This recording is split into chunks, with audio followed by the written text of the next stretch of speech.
Hello traders, good evening. நம்ம காலையிலேயே ஒரு விஷயத்தை பேசியிருந்தோம். ஈரானோட பிரசிடென்ட் அவரோட ராஜினாமா கடிதத்தை அவங்களோட சுப்ரீம் லீடர் கிட்ட கொடுத்துட்டாரு அப்படின்னு சொல்லிட்டு அப்பவே நமக்கு பொறி தட்டுச்சு.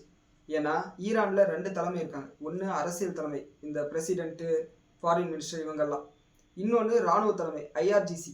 இவங்க ரெண்டு பேரும் ஒரு பக்கம் இருந்தால் பார்லிமெண்ட் ஸ்பீக்கர் தனியாக ஒரு பக்கம் போவார். இப்படி இருக்கும்போது அரசியல் தலைமை தான் எப்பயுமே இந்த பேச்சுவார்த்தை நடத்துவாங்க. எப்பெல்லாம் அரசியல் தலைமை சமாதானத்துக்கு வரமா இருக்காங்களோ அப்போ ஐஆர்ஜிசி ஒன்று அட்டாக் பண்ணுவாங்க. அப்படி இல்லைன்னா நீ சொல்றதெல்லாம் என்னால் கேட்க முடியாது, சுப்ரீம் லீடர் சொன்னாதான் கேட்பேன்னு சொல்லிடுவாங்க. மார்ச் மாதத்தில் அதை நம்ம பார்த்தோம். நைட்டு 11 மணிக்கு ஒரு நாள் இந்த மாதிரி பிரசிடென்ட் எங்களுக்கு குளோபல் கேரண்டி கிடைச்சா நாங்கள் சமாதானத்துக்கு ஒத்துக்கிறோம் அப்படின்ற மாதிரி சொன்னார். ஒரு 4-5 மணி நேரம் விடிய காலையில் 5 மணிக்குள்ளாரியே ஐஆர்ஜிசி என்ன சொல்லிட்டாங்க, நீங்கள் சொல்றதெல்லாம் எங்களால் கேட்க முடியாது, சுப்ரீம் லீடர் சொல்றதா கேட்க முடியும்னு சொல்லிட்டு பல்ட்டி அடிச்சிட்டாங்க. ஸோ அப்போவே முடிய வேண்டிய பிரச்சனை இன்னும் கண்டினியூ ஆகிட்டு இருக்கு. இது இப்படி இருக்கும்போது ஈவினிங் கரெக்டாக 7 மணிக்கு அமெரிக்கன் மார்க்கெட் ஓப்பன் ஆகிறதுக்கு ஒரு அரை மணி நேரத்துக்கு முன்னாடி ஒரு அப்டேட் வருது. ஈரானோட ஐஆர்ஜிசி என்ன சொல்கிறான்னா, இதுக்கு மேலே எல்லா டிப்ளமேட்டிக் சேனல்ஸும் எங்களோட கண்ட்ரோல் கீழே தான் இருக்கும், நாங்கள் பேச்சுவார்த்தையை நிறுத்துகிறோம் அப்படின்னு சொல்லிட்டாங்க. அண்ட் அது மட்டும் இல்லாமல் ஸ்டேட் ஆஃப் ஹார்மஸை கம்ப்ளீட்டாக நாங்கள் மறுபடியும் மூடுறோம் அப்படின்னு சொல்லிட்டாங்க. நம்ம நேற்று வீடியோ சொன்னோமா இல்லை இன்னைக்கு காலையில் வீடியோ சொல்லாமல் எனக்கு ஞாபகம் இல்லை. 20 கப்பலோ 34 கப்பலோ ஒரு நாளைக்கு ஸ்டேட் ஆஃப் ஹார்மஸில் வந்துட்டு இருக்கு. இது 1/3 சொல்லலாம், இல்லை 1/4 சொல்லலாம். ஏதோ ஒரு அளவுக்கு கப்பல் மூவ்மெண்ட் இருக்கு. அதனால தான் க்ரூட் ஆயிலோட ப்ரைஸஸ் கூல் டவுன் ஆயிருக்குன்னு சொல்லிட்டு நம்ம பேசியிருந்தோம். ஆனால் அதுலேயும் ஒரு குண்டை தூக்கி போட்டுட்டாங்க. இது இப்படி இருக்கும்போது கீழே ரெட்சியில் ஸ்டேட் ஆஃப் அல்மதீப்லையும் எங்களோட ப்ராக்சிஸை ஆக்டிவேட் பண்ண போகிறோம், ஹவுத்தீஸை ஆக்டிவேட் பண்ண போகிறோம்னு சொல்லியிருக்காங்க. இது இன்னும் பேனிக்கை கிரியேட் பண்ணிட்டு கரெக்டாக க்ரூட் ஆயில் இப்போ $97 பக்கத்தில் ட்ரேட் ஆகிட்டு இருக்கு. நம்மளோட கிஃப்ட் நிஃப்டி இன்னொரு 150 பாயிண்ட் அளவுக்கு நெகட்டிவாக காமிச்சிட்டு இருக்கு. அமெரிக்கன் மார்க்கெட் எல்லாம் ப்ளீட் ஆகிட்டு இருக்கு. அண்ட் இது இப்படி இருக்கும்போது நம்மளோட ஆர்பிஐ மானிட்டரி பாலிசி மீட்டிங் இந்த வாரம் ஜூன் 5 வெள்ளிக்கிழமை வெளியே வரப்போகுது. மேக்ஸிமம் இன்ட்ரெஸ்ட் ரேட்டை மாற்ற மாட்டாங்கன்னு சொல்லிட்டு தான் எனக்கு தோணுது. ஆனால் ஒருவேளை இன்ட்ரெஸ்ட் ரேட்டை ஏற்றிட்டாங்கன்னா அது மறுபடியும் நம்மளோட மார்க்கெட்டை நெகட்டிவாக தான் இம்பாக்ட் பண்ணும். மார்க்கெட் இன்னும் விழுறதுக்கு வாய்ப்பு இருக்குது. ஸோ வெயிட் பண்ணி பார்க்கலாம். அண்ட் மே மாதத்துக்கான ஜிஎஸ்டி கலெக்ஷன் டேட்டாவும் வந்திருக்கு. அண்ட் மே மாதத்துக்கான ஜிஎஸ்டி கலெக்ஷன் 1.94 lakh crore அளவுக்கு கலெக்ஷன் இருக்குது. இது இயர் பேசிஸில் 3.2% அளவுக்கு அதிகம்னு சொல்லியிருக்காங்க. அண்ட் டொமஸ்டிக் டிமாண்ட் நல்லா தான் இருக்குது. டொமஸ்டிக்கலாக இருக்கக்கூடிய பிஸ்னஸ் இந்த குளோபல் கிரைசிஸ்னால பெரிய அளவில் பாதிக்கப்படலன்னு சொல்லிட்டு நம்ம எடுத்துக்கலாம். அண்ட் நம்மளோட மார்க்கெட் அனாலிசிஸ்க்கு வந்தோம்னா இந்த வாரம் அமெரிக்காவுக்கும் இந்தியாவுக்கும் நல்ல ட்ரேட் டீல் நடக்க போகுது இல்லையா, அதுக்கான நெகோசியேஷன்ஸ் நடக்க போகுது. காரணம் என்னன்னா, ட்ரம்ப்புக்கு எதிராக அங்கே சுப்ரீம் கோர்ட்டில், அமெரிக்கன் சுப்ரீம் கோர்ட்டில் கேஸை போட்டு நீ பண்ணுறதெல்லாம் சரி கிடையாது தம்பின்னு சொல்லிட்டாங்க. அதனால் அங்கே இருக்கக்கூடிய செக்ஷன்ஸில் எந்த செக்ஷனுக்கு அடிப்படையில் இந்த ட்ரேட் டீலை பண்ணலாம்னு சொல்லிட்டு நெகோசியேஷனாக பண்ண போகிறாங்க. ஸோ அதனோட அவுட்கம்மையும் நம்ம பார்க்க தான் செய்யணும், வேறு வழி இல்லை. அண்ட் இன்னைக்கு காலையிலேயே நம்மளோட மார்க்கெட் 100 பாயிண்ட் அளவுக்கு கேப் அப் ஓப்பன் ஆச்சு. அது நம்ம எதிர்பார்த்தது தான். காரணம் வெள்ளிக்கிழமை ஈவினிங் லாஸ்ட் 1/2 மணி நேரத்தில் எம்எஸ்சிஐ ரீபேலன்சிங் காரணமாக நிஃப்டி டிராஸ்டிக்காக விழுந்தது. அண்ட் நிஃப்டி ஃபியூச்சர்ஸ்க்கும் நிஃப்டி ஸ்பாட்டுக்கும் 200 பாயிண்ட் அளவுக்கு வித்தியாசம். ஈவன் வெயிட்டட் ஆவரேஜ் க்ளோசிங்கோட கம்பேர் பண்ணால் கூட 150 பாயிண்ட் அளவுக்கு வித்தியாசம். அது கரெக்ட் ஆகணும், அது அட்ஜஸ்ட் ஆகணும்னு சொல்லிட்டு நம்ம எதிர்பார்த்தது தான். 106 பாயிண்ட் அளவுக்கு கேப் அப்பில் ஓப்பன் ஆச்சு. அங்கேருந்து இன்னொரு 100 பாயிண்ட் அளவுக்கு இன்க்ரீஸ் ஆச்சு. ஆனால் ஒரே 5 நிமிஷத்தில் எங்கே போகிற அப்படின்னு சொல்லிட்டு பிடிச்சி இழுத்து விட்டானுங்க. அண்ட் இன்னைக்கு எண்ட் ஆஃப் த டேல நிஃப்டி 165 பாயிண்ட்ஸ் நெகட்டிவாக முடிஞ்சிருக்கு. அதாவது ஃப்ரைடே க்ளோசிங்கோட கம்பேர் பண்ணும்போது. ஆனால் இன்னைக்கு இன்ட்ராடேவோட கம்பேர் பண்ணோம்னா இன்ட்ராடே ஹைட்லேருந்து நிஃப்டி 350 பாயிண்ட்டுக்கு மேலே விழுந்திருக்கு. ஸோ தெரியல, இந்த பிரச்சனையை இன்னும் ஒரு வருஷம் இழுத்துருவானுங்க போல இருக்கு இவனுங்க பண்ணுறதை பார்த்தா.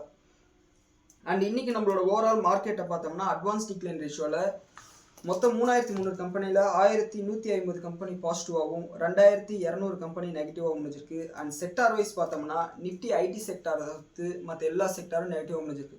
வெள்ளிக்கிழமை இதே சீன் தான். நிஃப்டி ஐடியை தவிர்த்து மற்ற எல்லா செக்டாரும் நெகட்டிவாக முடிஞ்சிருது. நிஃப்டி ஐடி மட்டும் எதனால் பாசிட்டிவாக இருக்குன்னா, ஆல்ரெடி அவனை போட்டு அடிச்சுட்டாங்க. 40% விழுந்து கிடக்கிறான். அண்ட் அது மட்டும் இல்லாமல் ஏஐ சிப்ஸ் இருக்கு இல்லையா, அந்த சிப்ஸை தயாரிக்கக்கூடிய என்விடியா கம்பெனியோட சிஇஓ என்ன ஸ்டேட்மெண்ட் பண்ணியிருக்காருன்னா, ஏஐனால வேலைகள் குறையும் சொல்றது கம்ப்ளீட் நான்சென்ஸ் அப்படின்னு சொல்லியிருக்காரு. அது மட்டும் இல்லாமல் அமெரிக்கன் சாஃப்ட்வேர் கம்பெனிஸ் பலண்டியர், ஸ்னோஃப்ளேக் மாதிரியான கம்பெனிஸ் அவங்களோட குவார்டர்லி ரிசல்ட்டை நல்லா கொடுத்துருக்காங்க. அண்ட் நம்மளோட கம்பெனிஸும் தொடர்ந்து ஆர்டிஃபிஷியல் இன்டெலிஜென்ஸ் டீல்ஸையும் நிறைய கெயின் பண்ணிட்டு இருக்காங்க. ஸோ தொடர்ந்து மற்ற ட்ரெடிஷ்னலாக கிடைக்கக்கூடிய பிஸ்னஸும் உங்களுக்கு கிடைச்சிட்ருக்கு.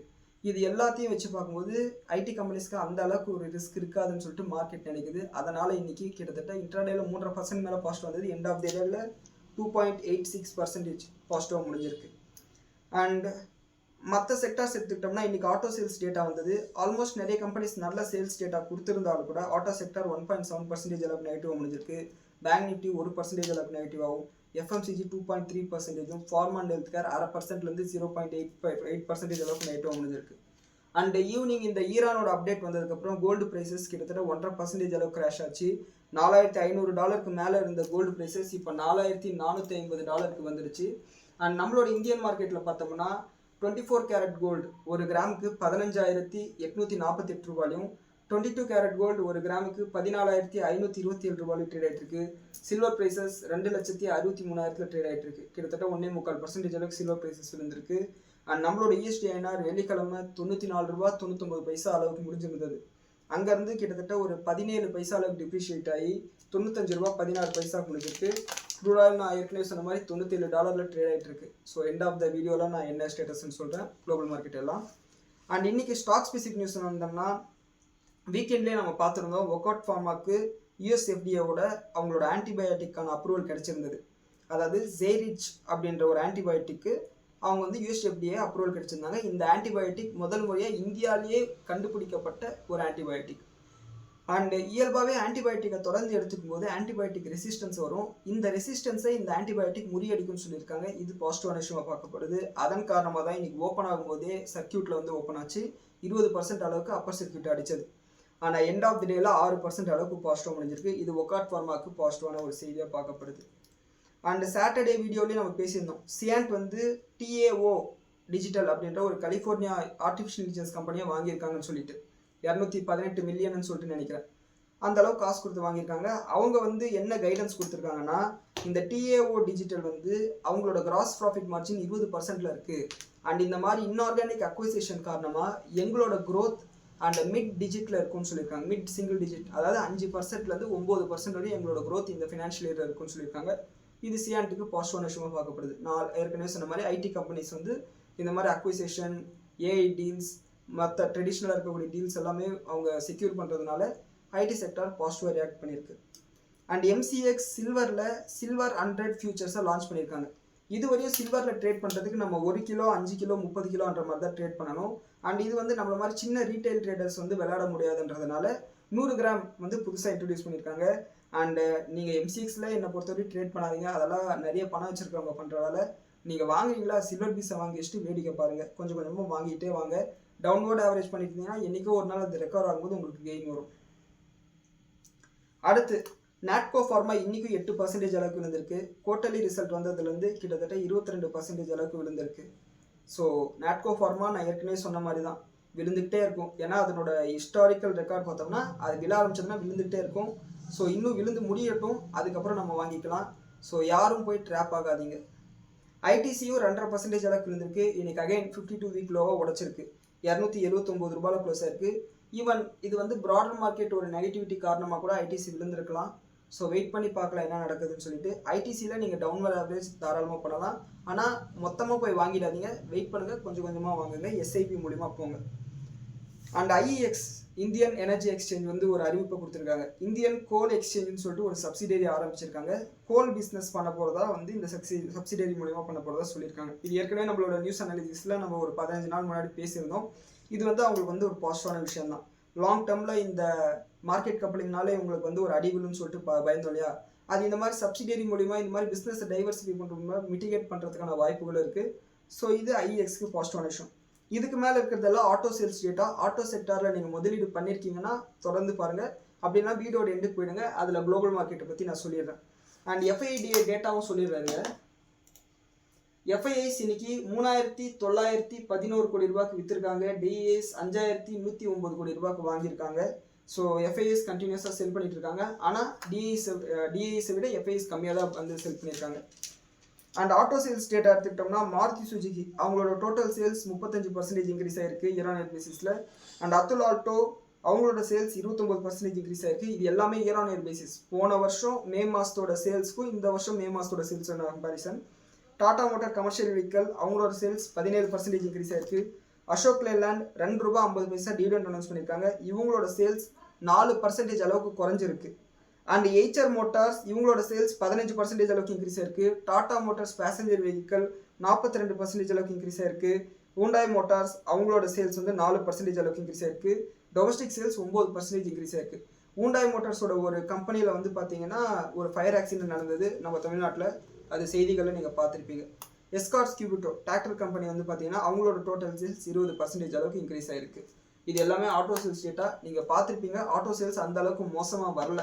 ஈவன் இந்த global tension, west Asia crisis, inflation இதெல்லாம் இருக்கும்போது கூட ஆட்டோ சேல்ஸ் டேட்டா ஓரளவுக்கு டீசெண்டாக தான் வந்திருக்கு. அண்ட் இப்போ நம்ம பேசிட்டு இருக்கும்போது கிஃப்ட் நிஃப்டி பார்த்தீங்கன்னா கிட்டத்தட்ட அதே 150 பாயிண்ட் அளவுக்கு கேப் டவுன் சொல்லிட்டு காமிக்குது. 23,300 காமிக்குது. விச் மீன்ஸ் நாளைக்கு 23,250 இல்லை 240 அந்த ரேஞ்சில் ஓப்பன் ஆகலாம் இப்போ இருக்கிற பொசிஷனில். அண்ட் ஓவர் நைட்டில் ஏதாவது பாசிட்டிவான டெவலப்மெண்ட் வரலைன்னா நாளைக்கு இன்னும் இந்த ஃபால் வந்து இன்டென்சிஃபை ஆகிறதுக்கு கூட வாய்ப்பு இருக்குது. அண்ட் க்ரூட் ஆயில் வந்து பார்த்தீங்கன்னா $97.31 வந்து ட்ரேட் ஆகிட்டு இருக்கு. அண்ட் அமெரிக்கன் மார்க்கெட்ஸ் எடுத்துக்கிட்டோம்னா அவங்களோட டவ் ஜோன்ஸ் கிட்டத்தட்ட 0.28% நெகட்டிவ் முடிஞ்சிருக்கு. அண்ட் நாஸ்டாக் ஃப்ளாட்டாக இருக்குது. S&P 500 ஃப்ளாட்டாக இருக்குது. கோல்டு ப்ரைஸஸ் அதே $4,450 இருக்குது. அண்ட் யூரோப்பியன் மார்க்கெட்ஸ் எடுத்துக்கிட்டோம்னா FTSE 1% நெகட்டிவாகவும், CAC 1% நெகட்டிவாகவும், DAX 1% நெகட்டிவாகவும் முடிஞ்சிருக்கு. ஸோ ட்ரம்ப் என்ன பேச போகிறாரு, ஈரான் அடுத்து என்ன செய்ய போகிறாங்கன்றதை பொறுத்து நாளைக்கான மார்க்கெட் இருக்கும். வெயிட் பண்ணி பார்ப்போம் என்ன நடக்குதுன்னு சொல்லிட்டு. மேற்கொண்டு ஏதாவது அப்டேட் இருந்துச்சுன்னா நம்மளோட வாட்ஸ்அப் சேனலில் சொல்கிறேன். அண்ட் நாளைக்கான ப்ரீ மார்க்கெட் ரிப்போர்ட் நம்ம எப்பயும் போல் ஷார்ட்ஸ் ஃபார்மில் போடலாம். அண்ட் இந்த வீடியோ பற்றின உங்களோட கருத்துக்களை கீழே கமெண்ட்டில் சொல்லுங்கள். நன்றி, வணக்கம்.